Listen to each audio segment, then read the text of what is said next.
اب آئیے بسم اللہ الرحمن الرحیم، اب یہ سورہ بقرہ شروع ہو رہی ہے۔ سورۃ البقرہ جو 286 آیات پر مشتمل ہے، تقریباً 2.5 پاروں پر پھیلی ہوئی ہے۔ ہر شخص جانتا ہے کہ یہ قرآن حکیم کی حجم کے اعتبار سے سب سے بڑی سورت ہے، لیکن یہ معاملہ صرف حجم کا نہیں ہے۔ نبی اکرم صلی اللہ علیہ وسلم نے اسے سنام القرآن قرار دیا ہے۔ آپ نے فرمایا لکل شیء سنام، ہر چیز کی ایک چوٹی ہوتی ہے، جیسے اونٹ کا کوہان ہوتا ہے۔ وسنام القرآن البقرہ، سنام القرآن، قرآن کی چوٹی جو ہے وہ سورۃ البقرہ ہے۔ یہ نوٹ کر لیجئے جو میں نے کل آپ کو جو مختلف مکی اور مدنی صورتوں کے گروپوں کے بارے میں بتایا تھا کہ یہاں سے اب پہلی منزل بھی شروع ہو رہی ہے اور پہلا گروپ بھی شروع ہو رہا ہے، اور اس کے ساتھ جو اگلی صورت آئے گی وہ اس کا جوڑا ہے، سورہ آل عمران، جس کی سب سے نمایاں علامت یہ نوٹ کیجیے، یہ بھی الف لام میم سے شروع ہوئی، اگلی بھی الف لام میم سے شروع ہوگی۔ اس کے بعد 2 صورتیں مدنی اور ہیں، لیکن ان دونوں میں نہ حروف مقطعات ہے نہ کوئی اور تمہیدی کلام ہے، براہ راست خطاب۔ سورہ نساء میں یا ایھا الناس اور سورہ مائدہ میں یا ایھا الذین آمنوا، کوئی تمہیدی بات نہیں، کوئی حروف مقطعات نہیں، براہ راست خطاب۔ وہ ایک جوڑا ہے سورہ نساء اور سورہ مائدہ، اور یہ ایک جوڑا ہے سورہ بقرہ اور سورہ آل عمران۔ سورہ بقرہ اور سورہ آل عمران کو نبی اکرم صلی اللہ علیہ وسلم نے الزہراوین بھی قرار دیا ہے۔ زہرا کہتے ہیں بڑی روشن چیز کو، یہ حضرت فاطمہ رضی اللہ تعالی عنہ کے نام کے ساتھ آتا ہے، فاطمۃ الزہراء، تو زہرا بہت روشن دمکتی ہوئی شے۔ الزہراوین، یہ 2 نہایت دمکتی ہوئی صورتیں ہیں جو قیامت کے دن 2 بدلیوں کی شکل میں ظاہر ہوں گی، حضور نے فرمایا، اور جو لوگ ان صورتوں سے محبت کرتے تھے ان پر سایہ کریں گے۔ اللہم ربنا اجعلنا منہم، ہمیں اللہ تعالیٰ ان میں شامل فرما دے۔ اس سورہ مبارکہ کو 2 حصوں میں تقسیم سمجھیے۔ ویسے تو یہ کہ رکوع آئیں گے، پارے بھی بدلیں گے اس میں، لیکن حصے 2 ہیں۔ پہلے حصے میں اصل روئے سخن سابقہ امت مسلمہ سے ہے، یہود سے، بنی اسرائیل سے۔ دوسرے حصے میں اصل خطاب موجودہ امت مسلمہ سے ہے، امت محمد سے صلی اللہ علیہ وسلم۔ پہلے حصے میں 18 رکوع ہیں، لیکن آیات 152 ہیں۔ دوسرے حصے میں 22 رکوع ہیں، لیکن آیات 134 ہیں۔ گویا کہ اس سے آپ کو توازن نظر آئے گا کہ اگرچہ ادھر رکوعوں کی تعداد کم ہے 18، لیکن آیات کی تعداد زیادہ ہے 152۔ دوسرے حصے میں رکوعوں کی تعداد زیادہ ہے 22، لیکن آیات کی تعداد 134۔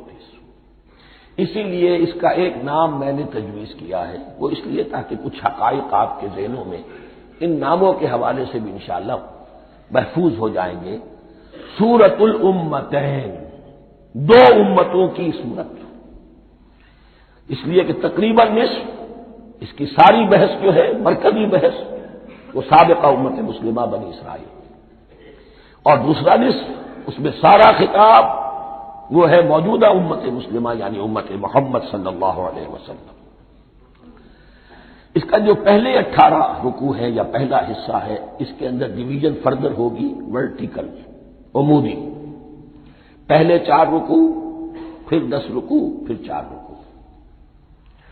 لیکن جو 22 رکوع ہیں دوسرے حصے کے، دوسرے نصف کے، اس میں ڈویژن جو ہے جو ہاریزونٹل ہے، وہ افقی تقسیم ہے، عمودی نہیں، افقی۔ وہ میں بعد میں بیان کروں گا جب ہم وہاں پہنچ جائیں گے۔ ان کو پہلے سمجھ لیجئے کہ اس پہلے حصے کی جو تقسیم میں نے کی ہے، پہلے 4 رکوع، پھر 10 رکوع اور پھر 4 رکوع۔ پہلے 4 رکوع یوں سمجھیے کہ پورے قرآن مجید کے لیے اس کی حکمت اور فلسفے کا جو حصہ مکی قرآن میں بیان ہو چکا تھا اس کا خلاصہ ہے۔ جب یہ صورت نازل ہو رہی ہے تو یہ تو مدینہ میں حضور تشریف لا چکے ہیں، 12-13 سال جو ہے گزر چکے ہیں، اور ان 12-13 سالوں کے دوران 2/3 قرآن نازل ہو چکا ہے۔ اس میں جو بھی حکمت، فلسفہ اور بنیادی دعوت، یہ جو چیزیں مکی قرآن میں بیان ہوئی، ان کا خلاصہ نچوڑ نکال کر یہاں 4 رکوعوں میں رکھ دیا گیا۔ اگرچہ ان میں بھی جب گہرائی میں آپ دیکھیں گے تو روح سخن جو ہے وہ بنی اسرائیل کی طرف ہے، وہ میں بعد میں عرض کروں گا، لیکن اضافی طور پر یہ سمجھ لیجئے کہ پورے مکی قرآن کے حکمت اور پیغام کا خلاصہ ان 4 رکوعوں میں۔ پھر 10 رکوع ہیں جن میں براہ راست خطاب ہے سابقہ امت مسلمہ، یا بنی اسرائیل۔ اس کے بھی 2 حصے ہیں۔ پہلے ایک رکوع میں دعوت ہے، بڑا انداز اس کا بڑا پیارا ہے، اس میں دعوت ہے، ایمان لاؤ محمد پر صلی اللہ علیہ وسلم۔ اور اس کے بعد 9 رکوع ہیں ملامت کے، ملامت، تنقید، تم نے یہ کیا اور یہ کیا اور یہ کیا، ہم نے یہ احسان کیے، یہ احسان کیے، یہ احسان کیے، تم نے یہ ناشکری کی، یہ ناشکری کی، یہ ناشکری کی۔ اور اس سب کا نتیجہ آخری 4 رکوعوں میں ہے کہ اب تمہیں اس منصب سے معزول کیا جا رہا ہے جس پر تم 2000 برس تک فائز رہے ہو، اور تمہیں ہٹا کر اب ایک نئی امت محمد کی شکل میں جو وجود میں آ چکی ہے صلی اللہ علیہ وسلم، اسے اس پر فائز کیا جا رہا ہے۔ اور اس کی علامت کے طور پر اسے میں کہا کرتا ہوں کورونیشن، تاج پوشی۔ ایک امت معذور، دوسری امت اس کا نصب ہو رہا ہے، اس کی تاج پوشی کے لیے سمبل، علامت کیا ہے؟ قبلہ تحویل۔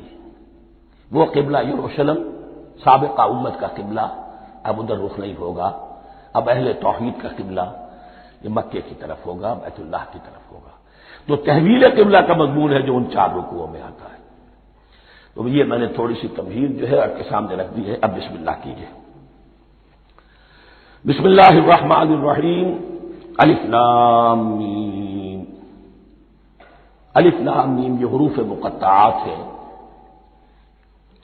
یہ علیحدہ علیحدہ پڑھے جاتے ہیں، علم نہیں پڑھ سکتے اس کو۔ الف لام میم، ہا میم ہے، ہا علیحدہ میم علیحدہ، اگرچہ لکھے ہوئے ہوتے ہیں جڑے ہوئے، کاف ہا یا عین صاد لکھے ہوئے جڑے ہوئے، پڑھے جائیں گے علیحدہ علیحدہ، قطع علیحدہ کرنا۔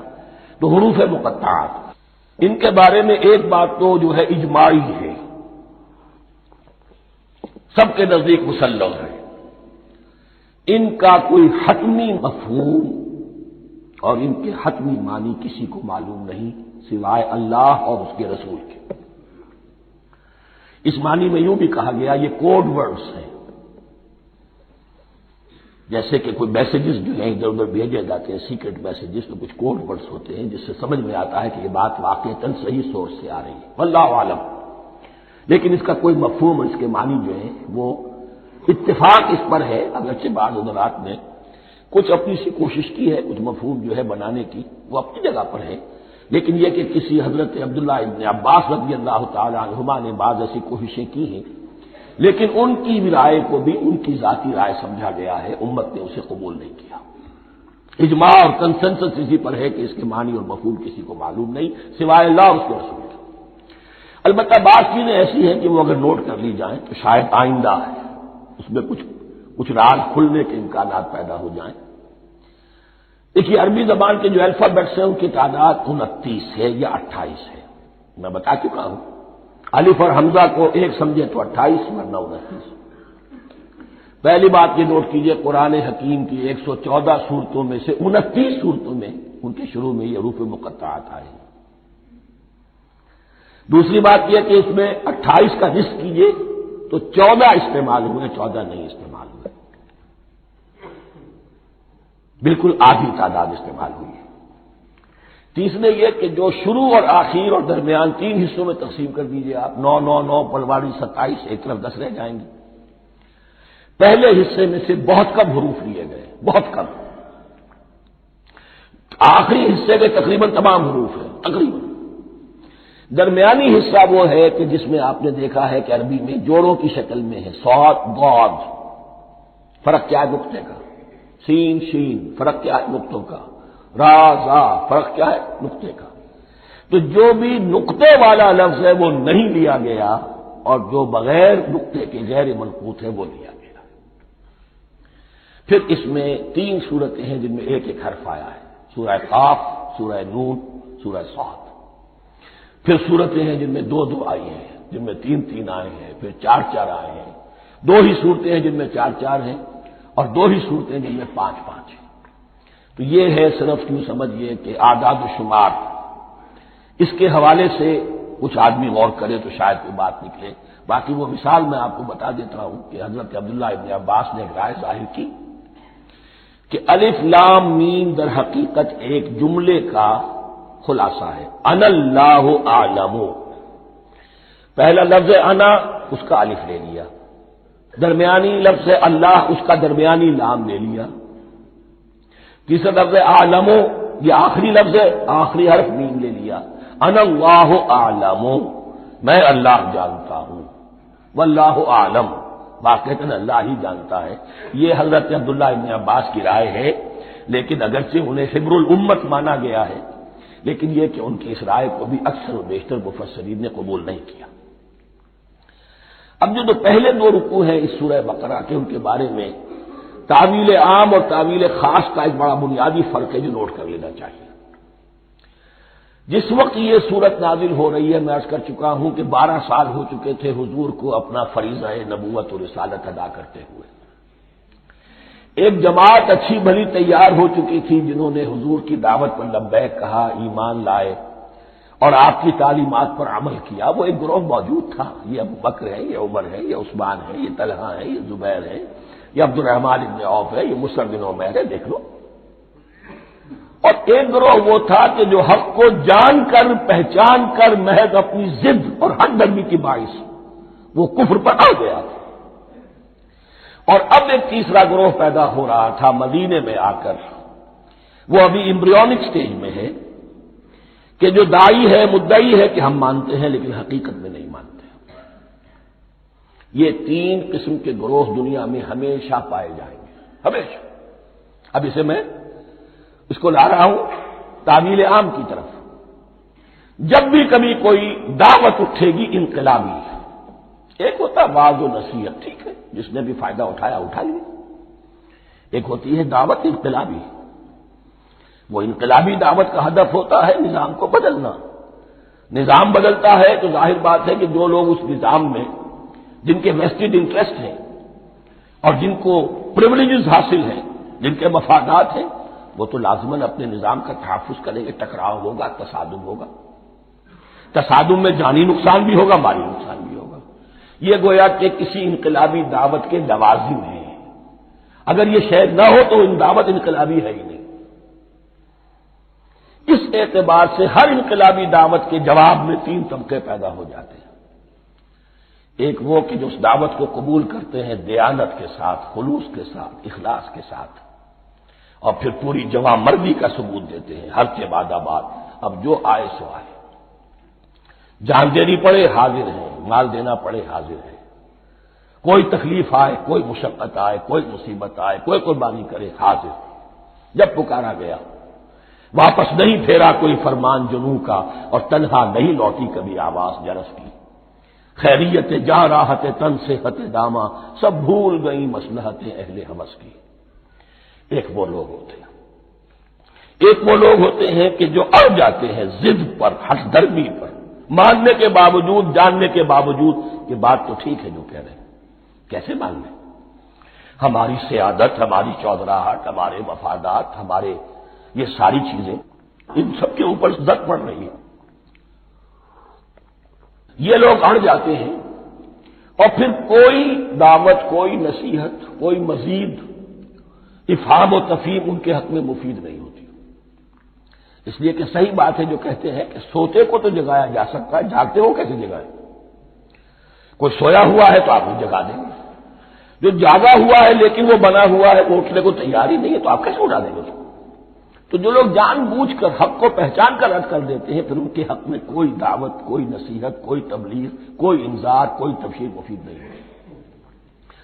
تیسرا درجہ ایسے لوگوں کا ہوتا ہے جو یا تو شروع میں آتے ہی شرارت کے ارادے سے، کوئی مصلحت ہے جس کی وجہ سے اس دعوت کو قبول کر لیا، کوئی ذاتی منفعت ہے جس کے لیے قبول کر لیا، یا یہ کہ شروع میں تو اخلاص کے ساتھ آتے ہیں لیکن جب قربانی دینے کا وقت آتا ہے تو ان کے اندر سیرت و کردار کی وہ مضبوطی نہیں ہوتی کہ ہر سے بعد آباد، یہ نہیں ہوتی، وہ پھر ڈگمگاتے رہتے ہیں، کبھی کچھ چلے پھر کہیں چھٹک کر رہ گئے، پھر کہیں کچھ چلے پھر چھٹک کر رہ گئے۔